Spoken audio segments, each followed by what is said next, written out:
Alright, welcome to my video for my Module 6 submission. This one was trigger events, trigger actors, things of that nature.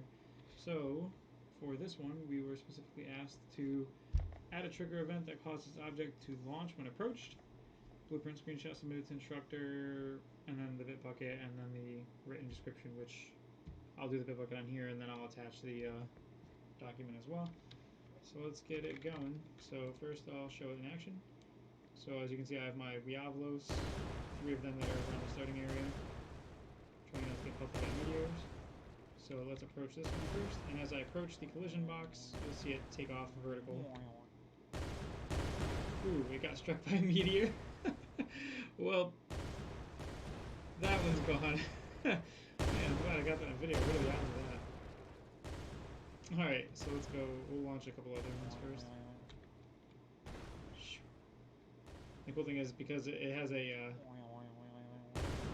oh, okay, he was just outside my range, yeah. He will launch again when he gets close to me again. But the funny thing is, the higher he goes, the less height he gains on the following launch, because the force... like, that time it didn't even do anything. There it is. The force of him falling down, and then, you know, I overlap the box while he has such a negative force applied to him, it doesn't really cancel out, and he ends up just kind of stopping like that one just did. Now in this fall, he'll actually pop higher though, because now he didn't have as much force behind it.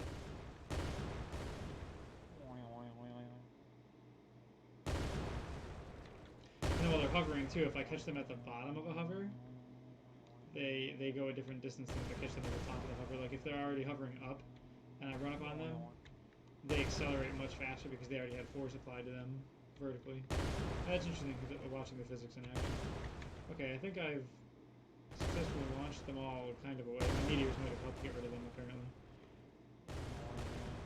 Yeah, see, that one was falling when I approached, and it didn't actually pop that far. Let's see if I can do it right. Nah, he was... yeah, he was falling that time, definitely.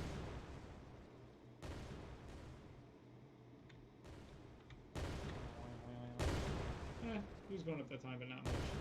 It's a little particular how it likes to apply the physics, I guess. Well, anyway, so there's that. Let's go do some blueprints real quick.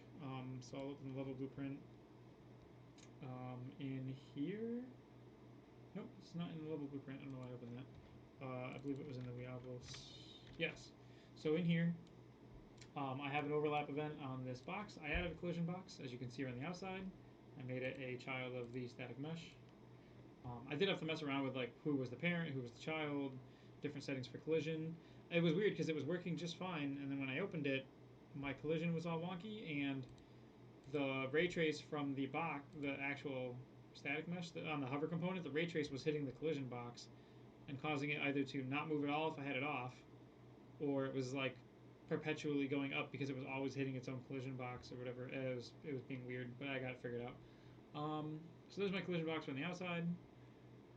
And then in the event graph here, I have it overlap. If it overlaps with my character specifically, then it will do once the launch function, and then once the launch function is complete, it will reset. I don't think I really need the do once here. I had the do once, and then I had the launch and then a delay, so that it would... actually, I think I will put that delay back in. Let me do that real quick. Because the delay keeps it from firing repeatedly as I approach it, or while I'm in the overlay, or while I'm in the collision box. So it launches, it waits a half a second, and then it resets so that I can launch again.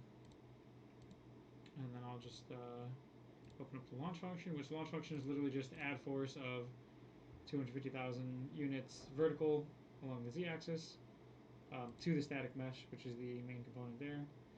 I have the accel change checked because when I didn't have it checked, it didn't seem like it was doing that much. So I think the acceleration change was a better option than just an actual static physical force. At least it seemed better when I was testing it. So we'll close that out, and then we'll just run this again just to make sure that I didn't break anything by doing what I just did. Cool. Now, just that way, I don't want it to like... I think at its lowest point is what it was causing it to rocket, because I was applying the force repeatedly because I was in the collision for multiple frames, and and it was making it stack up the force repeatedly and then take off. So having a half-second delay on it should make it so that it never stacks a ton of force at once, which means it won't skyrocket like the first one did last time. Okay. But it still bounces on me. It usually gets at least a half-second of airtime. Cool. I actually like it better like that. I think that works out better. I don't get those accidental, you overlapped it for 8 frames, here's 2 million units of force, and it flings the thing sky high. Okay, well anyway, there's that. So you saw the blueprint for the WeOvlos. The hover component did not change. I'll open it up again, and I'll drag that in. This did not change at all. I was going to change it to try and look below the collision box when it was giving me an error, but that didn't work. Then I was going to get a array of the child components, and then have it be actors to ignore, but since they're not actors, I couldn't do that either, so I didn't try that. Come to think of it, I don't think... Okay, they were over here. I was like, were my WeOvlos on screen when I was talking about them? Because my other blueprint opened on my left screen, and I thought maybe you didn't get to see it, but no, it was over here.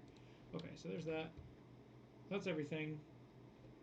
And then, as always, I'm going to File, Save All. So I've made changes here.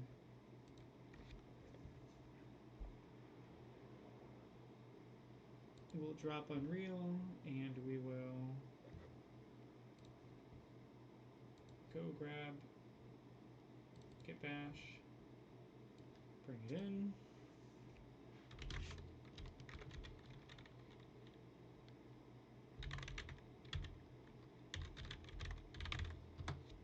Should be the folder for this project. Let's do a git status. It's going to yell at me about all the files that I've been messing with. Git add everything.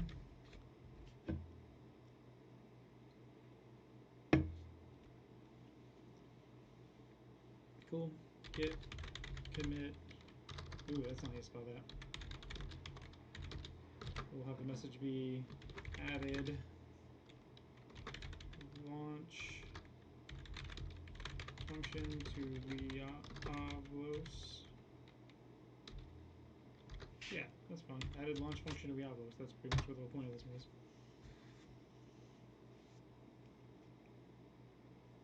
Cool. Nothing commit, working tree, great. So let's push.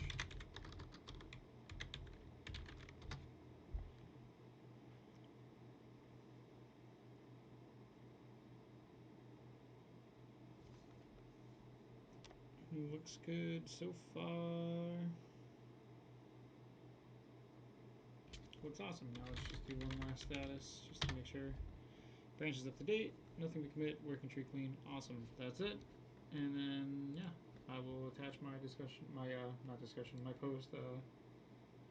Not post. Man, my paper as usual.